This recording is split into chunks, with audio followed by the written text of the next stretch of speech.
Gets a draw. Magnus shakes his head. It is still a 1-point lead for Nakamura, and we're just about halfway through this time control.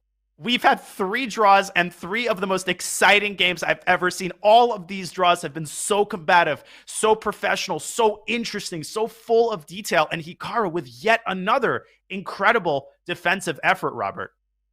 And look at Hikaru. He's surprised by Magnus. Whoa! E5. And look, Hikaru. Was that a mouse slip? I don't think so. Gotta be a mouse. It's like a souped-up Budapest gambit with a bishop already fianchettoed. Also, Hikaru's like, I'm the one who plays these lines.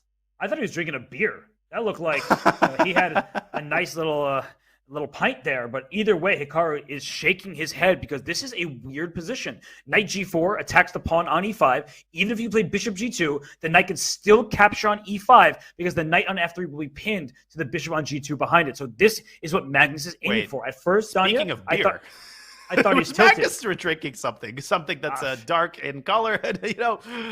Man, both of these players having a good time. I think it's just wake-up juice. That's what he's looking for. And what is going on here? Knight takes e5? He's allowed it, and I think he's basically just saying playing positionally. He just says, I'm slightly better in the resulting position because I've got a pawn in the center and you don't. That is pretty good reasoning. I stand behind that. And now we see some trades, but black is not really much worse here. You play d6, you play a5, you get your knight out. You start with a5. But the point is that black is very solid. Where are the weaknesses? There are none to point out. Now, the one thing that I'd watch out for is if white plays queen c2 here and gets clever, look out for knight g5. It loses a piece on g5, but you gain the bishop on b7. So it's easy to forget about tactics like that.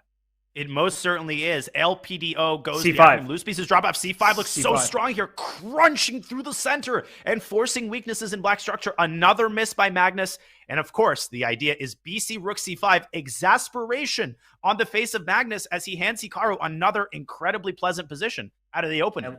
And look at Hikaru side-eyeing Magnus. He's like, what are you doing? Like he Really, noticed that Magnus? he has C5. and Magnus also is like, what am I doing? They're both asking the same question, but there's a big problem for black. This A4 pawn, it wasn't A5 and about to be captured. Now it's an A4, but it's a long-term weakness. You have to keep your rook defending it, maybe to bring another piece to the defense as well. I just feel like things are going wrong for Magnus as of this stage of the match. Definitely. Hikaru's up a point. He's in control. He's in control in this game. But to take the devil's advocate side, it's really not the end of the world for black. Black has this pawn chain. It's relatively well defended. What's funny is that Hikaru doesn't actually have to move the rook away from c5 just yet. He can make a calm move like a3. Now, he does move the rook, but not because he has to, because he wanted to. He's attacking a4. He could try to bring the queen up to b4. A lot of energy among white's pieces here, and Magnus has to figure out a way to get this knight into the game. Maybe just knight d7 is the way to do it. And the good news for Magnus is if he can successfully get his knight to c5, it's kind of like an outpost because white can't play b2 to b4 because of en passant. The a pawn will capture. A knight on c5 defends that pawn on a4. It stares the e4 square in the center. So that's what Magnus needs to go for. But as you were indicating, there might be some pressure against the black king. That's a rook lift on c4. It could swing all the way over to h4. So be very, very careful if you're Magnus because your king may find itself the victim of an attack. And there's another devilish idea that I think Hikaru has cooked up. Let's bring him an analysis board real fast. Knight d7. I think his idea is queen d2 to c2. And you might say, well, that walks right into knight c5. It defends everything. Look at that rook on d1. There's an x-ray going on, and rook takes c5 wins material. You win a queen and a piece for 2 rooks. And then you top it off with knight g5, the idea you mentioned earlier. This is out of the question. And if knight c5 isn't possible, then how, Hikaru might politely ask, are you defending the a4 and c7 pawns at the same time? I think black has ways to tactically defend them. Maybe rook takes c2 against rook c7. But Robert, all of that has to be calculated and planned out very carefully. When you're down a point, you don't want to walk the tightrope. You want a nice, solid game. Yeah, and there's bishop a6 ideas for black as well. At some point, bishop a6 hits the rook on c4 and the pawn on e2. But right now, I think black is just a little bit too loose to play that move because the a4 pawn is that important. But you know that Magnus is calculating bishop a6 with rook e2 to follow. Bishop a6, it does open up the diagonal. It's a very tactical move. And my guess is that Hikaru it's not necessarily that he missed bishop a6. I just think he intuitively believes in the power of his pieces. He believes that he's going to find something in that position. And you can just tell both players are hard at work calculating bishop b7 to a6. And maybe a3 is worth throwing in for black as well. Just a thought. And that pineapple is hard at work. Look at it glowing in the background behind Hikaru, right? That is his streamer setup when he is not in California, and he is focused. Look at him. He's looking at this board. He thinks that Magnus is going wrong here. And Magnus, the look on his face is one of disgust. And he does develop the knight to d7. So, Danya, queen c2, double attack. There must be something that Magnus has, and a3 is played, but apparently not great. And this is what he has been cooking up for the last minute and a half. Or he actually spent 2 minutes and 25 seconds on the move knight d7. And it wasn't that move he was busy finding. It was the move a3.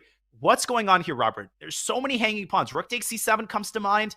I think he wants something like bishop b4. And he wants to use the contact the black queen is making with the white rook to be able to play a takes b2. So I think Hikaru's first order of business has to be to address this a3 pawn. Am I on the right track here? Is knight g5 possible? What's happening, Robert?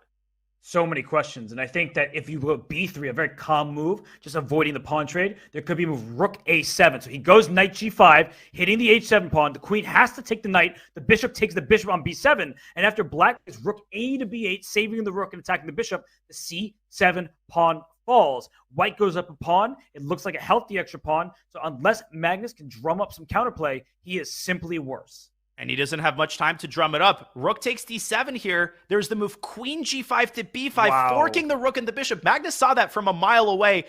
Unbelievable calculation by both players. And talk about walking the tightrope. You're automatically walking the tightrope when you're letting a pawn live on b2 like this.